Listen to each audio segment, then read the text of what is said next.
Hello veterans, friends and well wishers, नमस्कार। अभी मैं बताना चाहूँगा कि मैंने सवेरे 4:45 का कॉमन सर्विस सेंटर जो लाइफ सर्टिफिकेट के लिए पीसीडी की साइट में उनका एक वीडियो डाला था।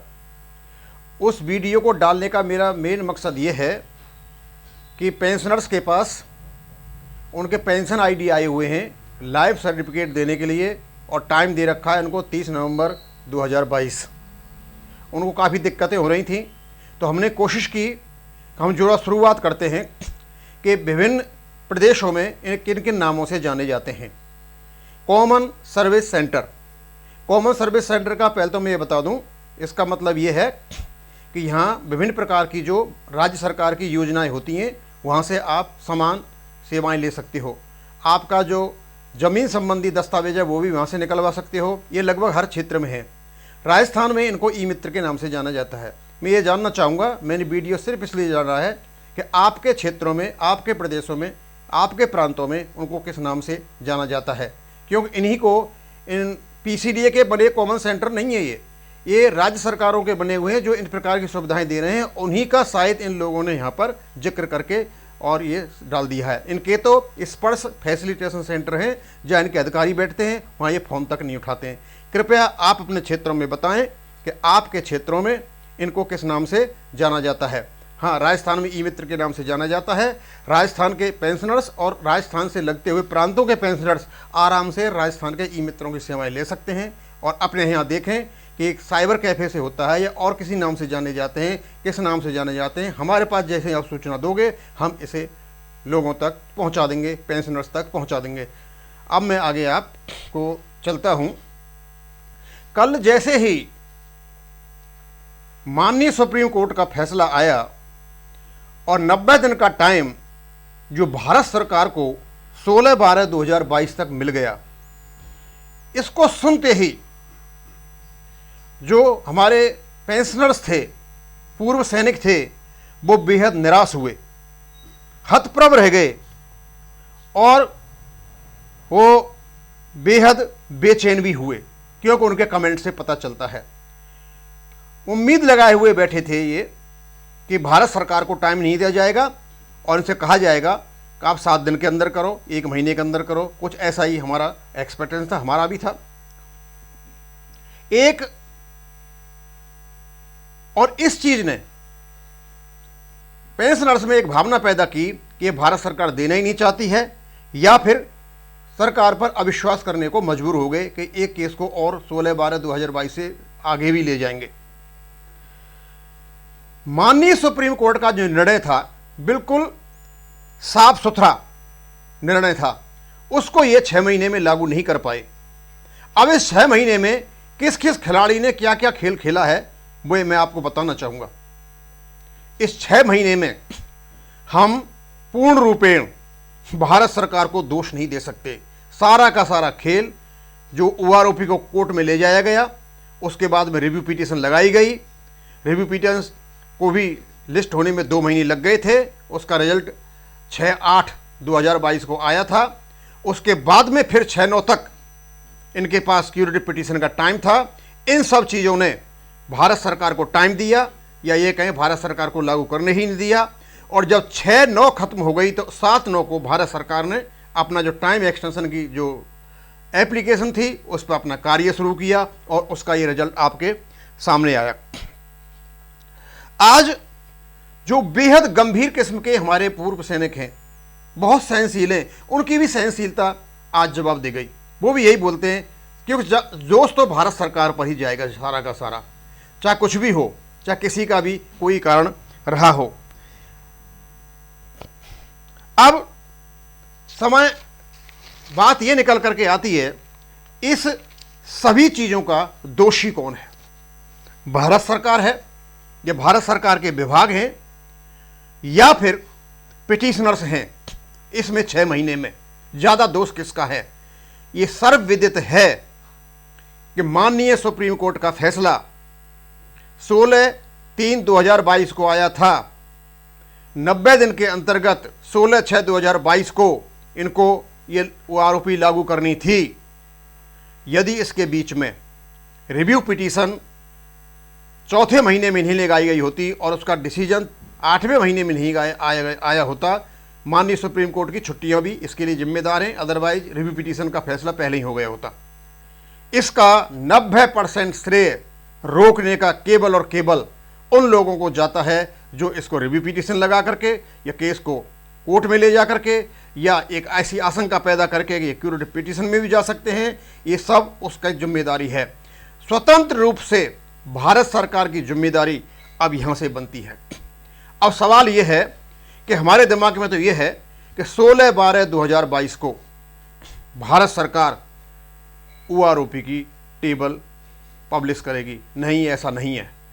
16/12/2022 90 दिन में भारत सरकार को कंप्लीशन रिपोर्ट देनी है। वो रिपोर्ट क्या देनी है?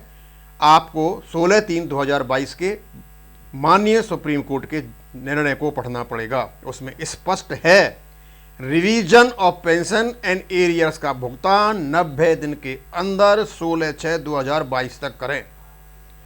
तो यदि इनको ये सारा काम करना है तो OROP की टेबल कब आनी चाहिए और कब नहीं आनी चाहिए।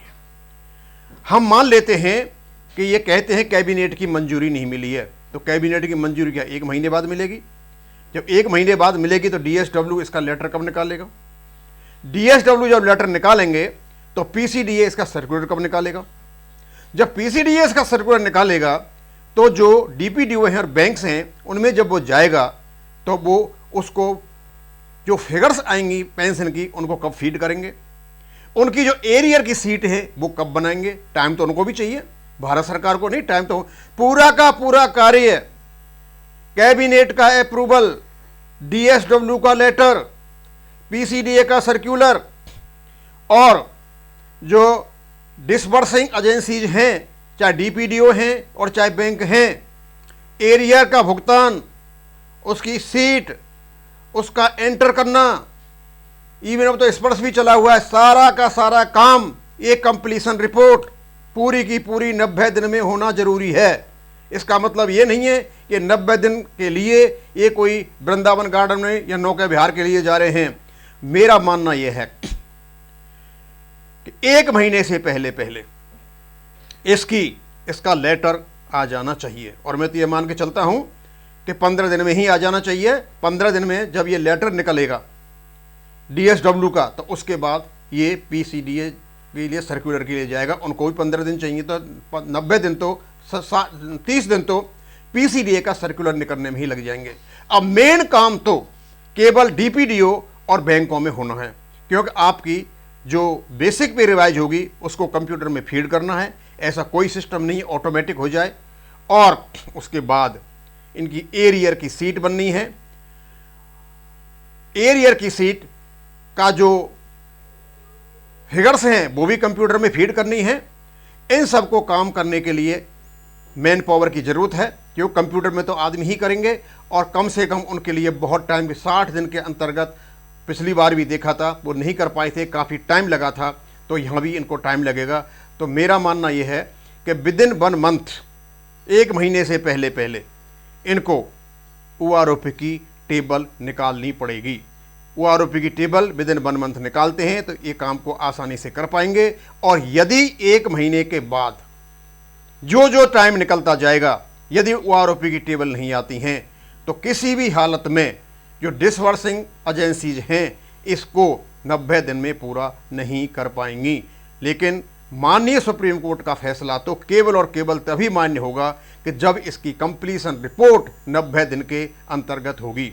अब तक जो कुछ हुआ है वो सब असमंजस की स्थिति थी, और मेन असमंजस की स्थिति केवल और केवल हमारे जो पिटिशनर्स थे उनके कारण हो रही थी।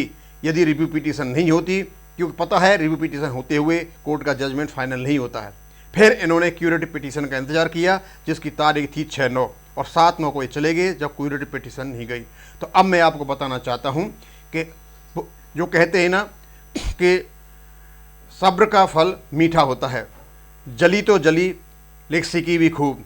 OROP का नोटिफिकेशन सभी मापदंडों से निकल करके सभी अग्नियों से पास होकर के एक खरा सोना बन चुका है।